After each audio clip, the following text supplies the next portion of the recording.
So after many of you asked, here it is, my breakdown for the current political situation in New Zealand going into the 2023 election. Since I know many of my viewers are from overseas, I'll try to make it as easy to understand as I can. Let's start with the background. As many of you would know, Prime Minister Jacinda Ardern announced she'd resign as Prime Minister and Labour Party leader on February the 7th, and she'd be leaving Parliament in April. Also of note from this announcement is that the country will be having its general election on October the 14th. Labour's new leader and the next Prime Minister is 44-year-old Rimataka MP Chris Hipkins, who was dubbed Minister of Everything after taking on a number of critical portfolios as a cabinet minister. Hipkins will lead the Labour Party into the election. Labour is a centre-left social democratic political party. Labour has aimed to use the power of the state to try to achieve a fairer and more equal society, based on a mixed economy in which both the state and the private enterprise play a part. The party has been described as embracing certain social liberal policies, though its founding principles state that it is a socialist party. The party has traditionally been supported by working class, urban, Māori, Pacifica, immigrant and trade unionist New Zealanders, and has strongholds in inner cities and the Māori seats. Labour under Jacinda Ardern came to power following the 2017 election, when they formed a coalition government with the populist New Zealand First Party, supported on confidence and supply by the left-wing Green Party. Ardern gained international attention and praise over her handling of the Christchurch massacre and the COVID-19 pandemic. This saw her and Labour achieve record levels of popularity. In the election of 2020, Ardern and Labour won 50% of the vote and 65 seats in the House of Representatives. This was a record win, the first time since the adoption of the MMP voting system in 1996 that a political party had won government on its own. It was Labour's biggest win since 1987 and the first time a party got over 50% of the vote since 1951. However, things started to go the other way in 2021 and 2022. The Labour government has been accused of breaking its promises after failing to meet its poverty reduction targets. Housing affordability and wealth inequality are still major issues, and many feel crime is getting out of hand. The government, and Ardern in particular, has been accused of dividing the country over the COVID vaccine issue, using a us versus them rhetoric. The High Court had also ruled many of the government's COVID policies breached the Bill of Rights Act and were unlawful. Several pay disputes and strikes from nurses, fatigue from multiple lockdowns and secrecy of the government's co-governance agenda with Māori have caused Labour's popularity to drop. Labour go into this election with a large polling deficit they'll have to turn around if they want to win again. Labour's main rival for government is the National Party. National is a centre-right party that has often been described as a liberal conservative party that advocates for free market trickle-down economics and moderate conservative social policies. The National Party's core base has traditionally comprised European New Zealanders, social conservatives and rural voters, although it targets other groups too. National has retained a reputation for showing more favour to farmers and to businesses than Labour. The last few years have been a disaster for National. They had polled quite well in opposition in 2018 to 2019 until COVID hit and its support tanked. At the 2020 election, National was delivered its second worst defeat ever. During 2020 to 2021, National went through 4 leaders, finally settling on Christopher Luxon. Luxon is a newcomer to politics, having been the CEO of the country's national carrier, Air New Zealand, from 2012 to 2019. His close friend, former National Prime Minister John Key, convinced Luxon to stand for Parliament.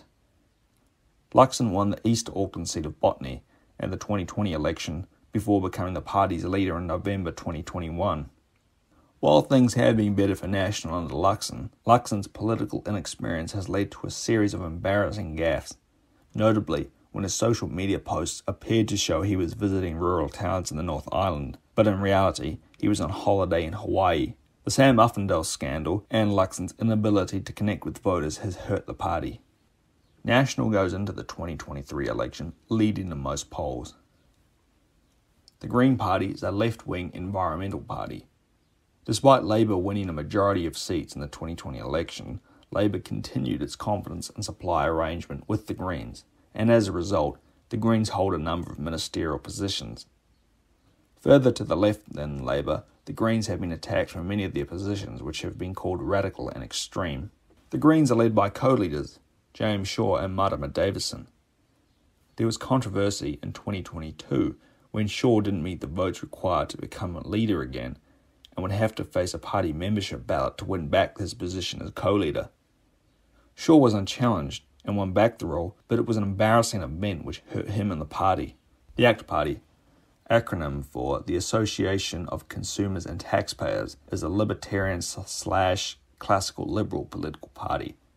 ACT is the junior support party of National. The party is led by Epsom MP David Seymour, who's been the party's leader since 2014. ACT saw its best result of the 2020 election when it increased its seat count from 1 seat to 10. Since then, the party has polled strongly. ACT's opposition to co-governance and Seymour's performance in debates has some question if he deserves the title Leader of the Opposition more than Luxon. Te Pāti Māori is an Indigenous rights party. It contests the specifically reserved Māori electorate, in which its main rival is the Labour Party. Under the current leadership of Rawiri Waititi and Debbie Ngāwiri Paka, it promotes the following policies: uphold Māori culture and customs, dismantle systemic racism, and strengthen Māori rights and sovereignty. The party won no seats in the 2017 election, but returned to the 2020 election when Rawiri Waititi won the Waitariki electorate. The party received enough of the vote to bring in an additional MP. The party has advocated New Zealand becoming a republic, changing the country's name from New Zealand to Aotearoa, and changing place names around the country from English to Māori. The party has taken a much more radical position than shown when in government with National from 2008 to 2017, with some critics calling the party anti-white. Finally, there's the dark horse of the election, that being Winston Peters and New Zealand First. New Zealand First is a nationalistic and populist party. New Zealand First takes a broadly centrist position on economic issues and a conservative position on social issues such as criminal justice. The party distinguishes itself from the mainstream political establishment through its use of populist rhetoric and support popular referendums. The party is also anti-immigration and is supportive of protectionism and pensioners' interests. The party has formed coalition governments with both National and Labour, with National from 1996 to 1998 and Labour from 2005 to 2008 and again from 2017 to 2020. The party failed to reach the 5% threshold or win an electorate seat in 2020 and didn't make it back to Parliament. Since the defeat, the party's leader and founder, Winston Peters, has been rebuilding support for the party, hoping to win back the support of those disenfranchised with both National and Labour. Peters has been ruthlessly attacking National, Labour, the Greens and ACT parties, and touched upon various issues including transportation infrastructure in Auckland, the increasing use of Māori language in official reports and public life, the government's COVID-19 vaccine rollout, elimination or referendums on Māori wards and constituencies, and so-called wokeness in New Zealand society. Peters also gained headlines for being the only leader of a major political party to meet with and support the protest occupation of Parliament grounds in 2022, and ruling out working with Jacinda Ardern again.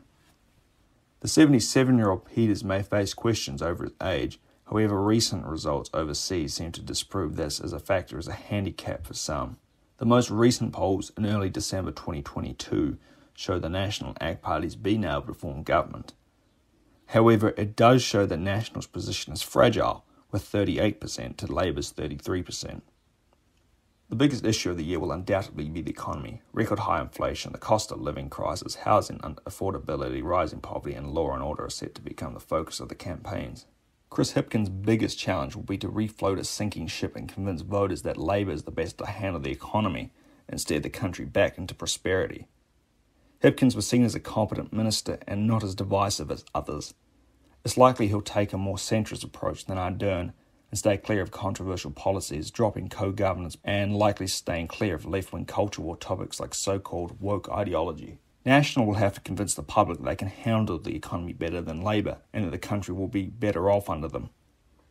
Major hurdles they face are Luxon's inexperience. Will he be able to handle the pressure of a tough election campaign against a seasoned politician? National and ACT have proposed major spending cuts if elected. They came under fire recently for this when Luxon proposed slashing welfare spending, even to disability benefits. The last 2 times National have done so, they faced massive public backlash.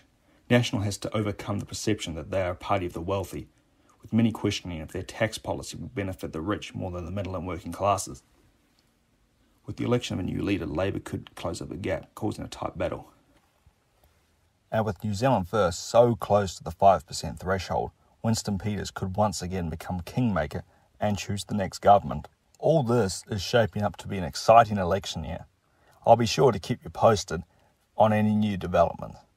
Thanks for watching. Please like and sub, and if you got any questions, feel free to comment and I'll answer them.